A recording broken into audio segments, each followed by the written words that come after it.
नमस्कार, स्वागत है आपका। मेरा नाम है विपिन विवाग। मेरे साथ मेरे सहयोगी शादाब रिजवी। धन्यवाद।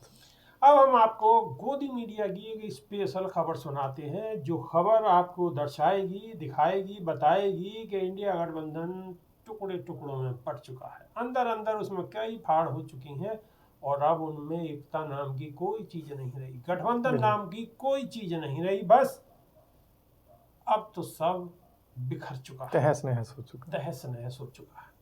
तो चलिए शुरू करते हैं। आज संसद के शीतकालीन सत्र के दौरान अडानी मामले को लेकर विपक्षी दलों में एक बार फिर हंगामा देखने को मिला। विपक्ष ने लोकसभा से वॉकआउट कर दिया और संसद परिसर में प्रोटेस्ट किया। इस प्रोटेस्ट में कांग्रेस नेता राहुल गांधी, प्रियंका गांधी शामिल हुए, लेकिन समाजवादी पार्टी और तृणमूल कांग्रेस ने इससे दूरी बना ली। विपक्षी सांसदों के हाथों में मोदी अडानी एक हैं और अडानी पर भारत को जवाबदेही चाहिए जैसे बैनर और प्ले कार्ड्स नजर आए। कांग्रेस सांसद शशि थरूर ने कहा है कि वे मोदी सरकार की नीतियों के खिलाफ विरोध कर रहे हैं। उन्होंने ये भी स्पष्ट किया कि जब तक सदन में चर्चा का अवसर नहीं मिलता तब तक संसद परिसर में विरोध जारी रहेगा। इस विरोध प्रदर्शन से एक बात साफ हो गई कि विपक्षी दलों में एकता नहीं दिख रही है। राहुल गांधी और प्रियंका गांधी अडानी मामले पर जोर दे रहे हैं, जबकि समाजवादी पार्टी और तृणमूल कांग्रेस ने अन्य मुद्दों पर भी चर्चा की आवश्यकता जताई है। बिल्कुल।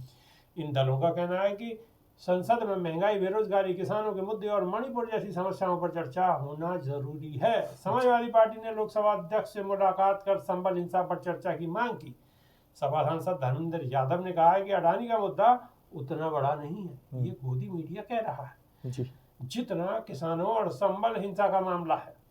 उनका मानना है कि विपक्ष के अन्य दलों को भी इस मुद्दों पर ध्यान देना चाहिए। कांग्रेस पार्टी की प्राथमिकता अडानी मामले पर चर्चा करना है, जबकि समाजवादी पार्टी और तृणमूल कांग्रेस चाहते हैं कि अन्य मुद्दों पर भी चर्चा हो जी। इन दोनों दलों का मानना है कि संसद में महंगाई, बेरोजगारी, किसानों की समस्या और मणिपुर जैसे मुद्दे प्रमुखता से उठने चाहिए। बिल्कुल। कांग्रेस नेता रेणुका चौधरी के बयान पर भी विवाद हो गया। उन्होंने कहा कि यदि सरकार सदन चलाना चाहती है तो उसे जिम्मेदारी निभानी चाहिए और यदि वे नहीं चाहती तो इसकी जिम्मेदारी सरकार की होगी। बिल्कुल। चौधरी ने आगे ये भी कहा कि अगर सरकार नालायक है तो वे सदन नहीं चला पाएगी। ऐसे में अब इस बयान से सत्ता पक्ष के साथ विपक्ष के भी बीच तकरार बढ़ने की संभावना है जी। अब अगर हम बात करें अखिलेश यादव की, समाजवादी पार्टी की, जी, तो उन्होंने ये गोदी मीडिया ने दर्शाने की कोशिश की है कि किसानों का मुद्दा बड़ा है, किसानों का मुद्दा बड़ा है। समाजवादी पार्टी किसानों का मुद्दा उठाना चाहती है, मणिपुर का मुद्दा उठाना चाहती है, बेरोजगारी का मुद्दा उठाना चाहती है, संबल का मुद्दा उठाना चाहती है। लेकिन अगर हम थोड़ा सा इसे गौर से समझने की कोशिश करें जी, तो अडानी का मुद्दा और किसानों का मुद्दा तो एक ही है। क्यों? क्योंकि किसान आंदोलन के वक्त में भी ये सवाल लगातार उठते रहे कि ये सब कुछ किसके इशारे पर हो रहा है, ये सब अडानी के इशारे पर हो रहा है। बिल्कुल। क्योंकि अडानी ने बहुत बड़े बड़े गोदाम बना दिए हैं हरियाणा के अंदर, पंजाब के अंदर बहुत बड़े बड़े गोदाम बना दिए हैं। तो अगर किसानों की बात हो रही है तो अडानी पर अगर सवाल उठ रहे हैं तो वो भी किसानों के ही सवाल है। बिल्कुल। तो ये कहीं ना कहीं भ्रमित करने की कोशिश की जा रही है और सीधा सीधा मकसद ये है कि इंडिया गठबंधन को कमजोर आंका जाए, बिल्कुल, दर्शकों को कमजोर दिखाया जाए। सादा ब्रिज भी क्या समझते हैं? देखिए बेबाक जी, मीडिया के जो आपने संज्ञा दी, गोदी मीडिया है जो भी मीडिया, उसके मेरे नाकाबिल दोस्त ने ये साबित कर दिया है कि वो वाकई नाकाबिल है।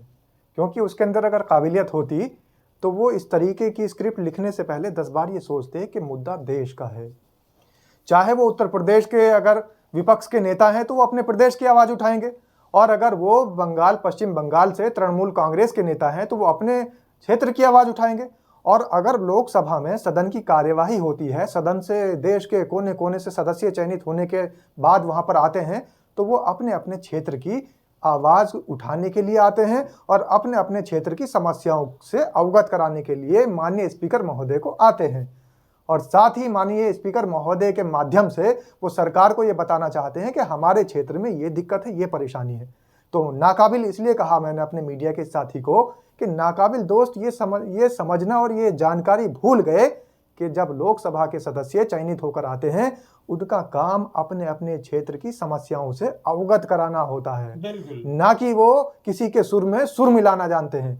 अब आती है बात के इनके जो है खेमे बट गए हैं। खेमे बटे हुए इसलिए नहीं माने जा सकते इंडिया गठबंधन के, और विपक्ष के खेमे इसलिए नहीं बटे हैं क्योंकि देश के अंदर त्राहिमाम मचा हुआ है। देश के अंदर मुद्दे इतने हैं कि कौन से मुद्दे को उठाया जाए, कौन से मुद्दे को ऊपर लाया जाए, कौन से मुद्दे को उससे ऊपर लाया जाए, सब लोग परेशान हैं। जनता बिल्कुल त्रस्त हो चुकी है और देश के जो विपक्ष के नेता हैं वो भी इस बात को देखकर असमंजस में पड़ गए हैं कि आखिर इतने सारे मुद्दों को एक साथ संसद में कैसे उठाया जाए, और वो भी ऐसे समय में जब तानाशाही का दौर चल रहा हो। और बात आती है अडानी की। अगर कांग्रेस पार्टी अडानी का मुद्दा सबसे ऊपर रख रही है तो कांग्रेस पार्टी के राहुल गांधी विपक्ष के नेता हमेशा लोगों के बीच जाकर, और प्रियंका गांधी लोगों के बीच जाकर ये भी संदेश दे रही हैं कि हम जनता के साथ हैं और जनता के मुद्दों के और जनता के हितों के लिए आवाज उठाएंगे। तो ये कहना तो बिल्कुल गलत है कि विपक्ष जो है वो टूट चुका है और उसमें तकरार दिखाई दे रही है। मणिपुर का मुद्दा कांग्रेस उठा चुकी है पहले ही, संसद में क्या और संसद के बाहर क्या, सड़क से लेकर संसद तक राहुल गांधी चीख चीख कर मणिपुर के लिए आवाज उठा रहे थे। उनके नेता मल्लिकार्जुन खड़गे मणिपुर भी गए हैं, और मल्लिकार्जुन खड़गे जो उनके अध्यक्ष हैं विपक्ष के, वो भी नेता बार बार मणिपुर की आवाज उठा रहे थे। और अब किसानों की बात करता हूं, जो मेरे नाकाबिल दोस्त ने लिखा है कि किसानों की बात सिर्फ ये सपा वाले कर रहे हैं और कांग्रेस नहीं उठाने देना चाह रही है, तो किसानों की आवाज उठाने के लिए राहुल गांधी खुद सड़कों पर उतरे हैं। किसानों की आवाज उठाने के लिए राहुल गांधी ने कितनी बार मांग उठाई है कि एक ऐसी मीटिंग की जाए और जो किसानों की मांगे हैं उनको माना जाए। ऐसा तो हो ही नहीं सकता कि विपक्ष की पार्टी कोई भी हो वो कहीं छिन भिन या फिर तकरार उनमें होता नजर आए। ये सिर्फ एक मन घड़ंत कहानी है जिसको सिर्फ मीडिया ने एक चाशनी लगाकर ये दिखाने की कोशिश की है मेरे नाकाबिल दोस्त ने कि इंडिया गठबंधन में तकरार पड़ चुका है। इंडिया गठबंधन में तकरार है और तोड़ मरोड़ के खबर को पेश करने की कोशिश है, भ्रमित करने की कोशिश है। इसका हमने पर्दाफाश कर दिया है। आप समझ गए होंगे, सारी खबर से रूबरू हो गए होंगे। कमेंट के माध्यम से इस खबर के विषय में और जो हमने बताया है उसके विषय में आप लिख सकते हो। बिल्कुल। अभी के लिए सिर्फ इतना ही। बहुत बहुत शुक्रिया, धन्यवाद, नमस्कार। धन्यवाद सर।